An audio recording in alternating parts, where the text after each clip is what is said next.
Hello, it's Saturday the 28th of November. You're tuned in to our 6 p.m. newscast coming to you from Arirang's news centre in Seoul. It's very good to have you with us.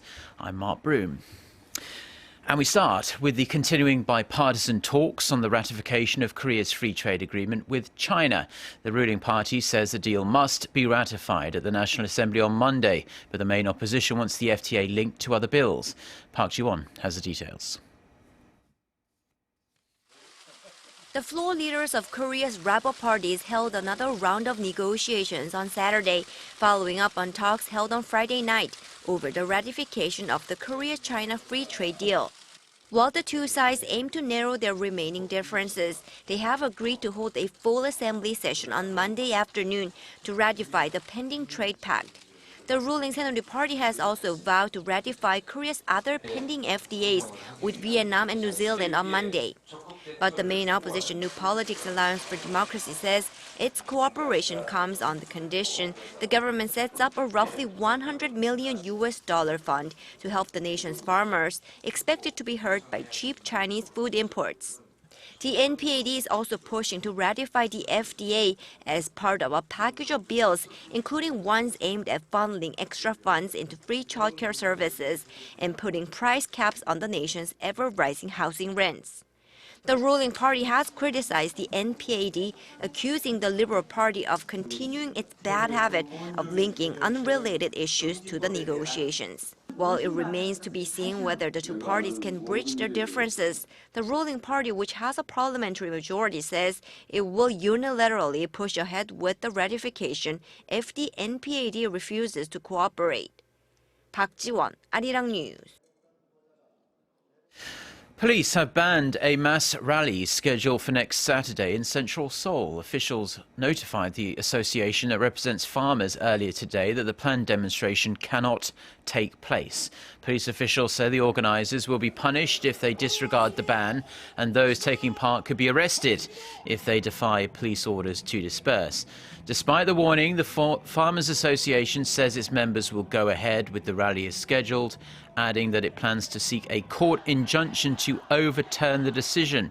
It insists the demonstration aimed at pressuring the government to protect farmers from the pending Korea-China free trade deal will be peaceful.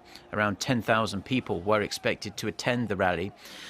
The ban comes a couple of weeks after roughly 70,000 anti-government demonstrators took to the streets of central Seoul. The rally, as you can see, later turned violent as some protesters hit police officers with metal pipes and smashed up police buses. President Park Geun-hye departs for France on Sunday to attend the UN Climate Change Conference in Paris. The gathering will be attended by more than 130 world leaders and representatives from international organizations. In her speech at the opening ceremony on Monday, President Park will outline South Korea's efforts to fight climate change, including its ambitious goal to cut greenhouse gas emissions by more than a third over the next couple of decades. After the gathering, President Park will travel to the Czech Republic. The president will also attend her first meeting with the Visegrad, a regional economic community of the Czech Republic, Poland, Slovakia and Hungary. The US Centers for Disease Control and Prevention has removed its travel notice about the MERS outbreak in Korea. The CDC had Korea on the lowest alert level in its three-tiered system following the outbreak of Middle East respiratory syndrome early this year. With the update, the travel health notice section on the CDC's website no longer contains a reference to MERS in Korea. The CDC put the notice up in June when the number of patients suffering from MERS began to rise relatively quickly. 38 people died from MERS during the outbreak, with the final MERS patient dying earlier this week.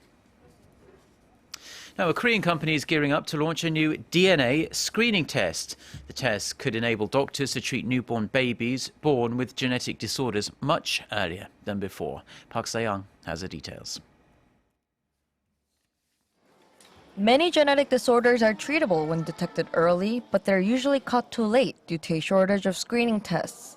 Now, Korean mobile carrier KT has teamed with a local gene analysis laboratory to launch a new DNA screening test for newborns. This mother brought her 2-month-old baby into the hospital to get a peek at its genes. I had a miscarriage last year and have a lot of worries about even minor symptoms, so I came for a checkup. The test, named NobleGuard, is a combination of KT's big data analysis technology and Lab Genomics' DNA sequencing technology.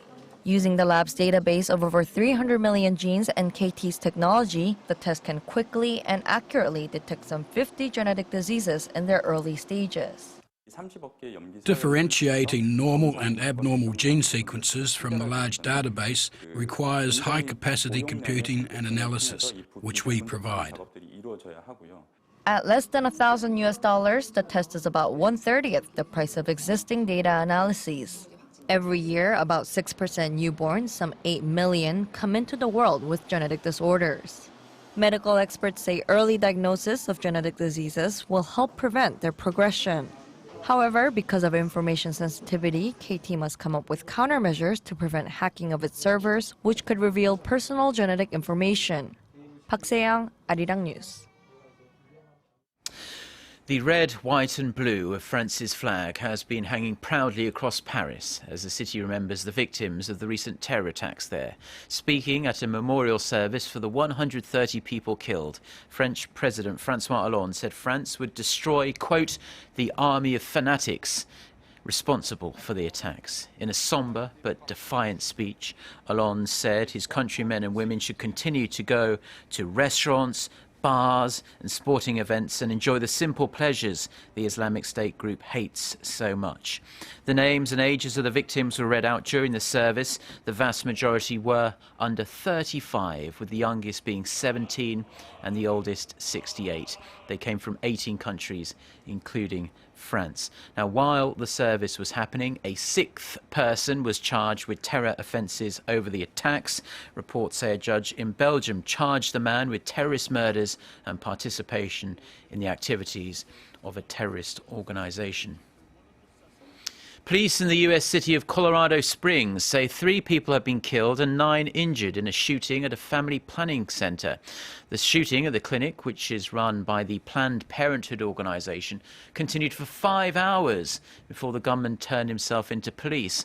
The city's mayor says those killed were 2 civilians and 1 police officer.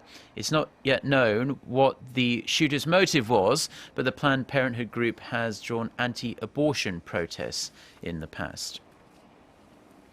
Korea's top automaker Hyundai Motor racked up some pretty impressive sales in Brazil and 3 other emerging nations in October, further expanding its market share there. Industry data shows Hyundai's combined sales in Brazil, Russia, India and Mexico, also known as BRIMS, came to almost 80,500 units last month. It's the first time the Korean automaker has sold more than 80,000 vehicles in the 4 countries in a single month. The sales figures also gave Hyundai a record 11.5% market share in the region. Industry officials say Hyundai Motor's strong performance in emerging markets is helping Hyundai offset its slowing sales in China. Now, this year, 2015, is the 70th anniversary of the end of World War II and also Korea's independence from Japanese colonial rule. A special exhibition has opened in Seoul to commemorate this milestone and pay tribute to the Korean independence activists who fought so hard for freedom. Kwon Jang-ho reports. For 35 years in the early 20th century, Korea was under Japanese rule. Korean activists tried to fight back and liberate their people, but failed. Many of those who were caught were imprisoned here in Seodaemun prison. This building, now a museum, was part of a huge prison complex built by the Japanese during the period of colonial occupation. The building itself is seen as a symbol of Japanese cruelty and oppression, but the prisoners are celebrated as heroes fighting for independence. It's this dual facet of great sorrow and joy that comes from great adversity that is being commemorated here by a special exhibition celebrating 70 years of Korea's independence. A series of paintings by Korean artist Chon Wan-sik depicts the suffering caused by Japan's oppression, but also images of those who fought against it and the nationalistic pride that resulted. We Koreans are a people with a tenacious spirit. Even when we're being invaded or come under pressure from other countries, we don't yield. We overcome the difficulties, and it's that tenacity that's made our country what we see today. That's what I wanted to show. Notable activists take center stage in some of the works, including An Jung-gun, famous for assassinating a key Japanese leader and celebrated in both North and South Korea. There's also a piece depicting Kim Cha-jin, a notorious rebel general. He's also the grandfather of lawmaker Kim Il-dong, who commissioned the exhibition. A graphic photo exhibition showing the gruesome fates of Korean prisoners during Japan's rule was also on display for the launch of the art exhibition. To stop Japan's provocative claims over Dokdo and prevent the revival of Japan's militarism, we have to shed light on and clearly show the atrocities that Japan committed. The exhibition runs until Sunday. Kwon Jang-ho, Arirang News. Now finally, let's take a look at the weekend weather. We have another cold night in store. We're going to see the overnight low dip to -3 degrees Celsius in Seoul. Sunday will be slightly milder than today under partly cloudy skies. With that, let's take a look at the weather around the world.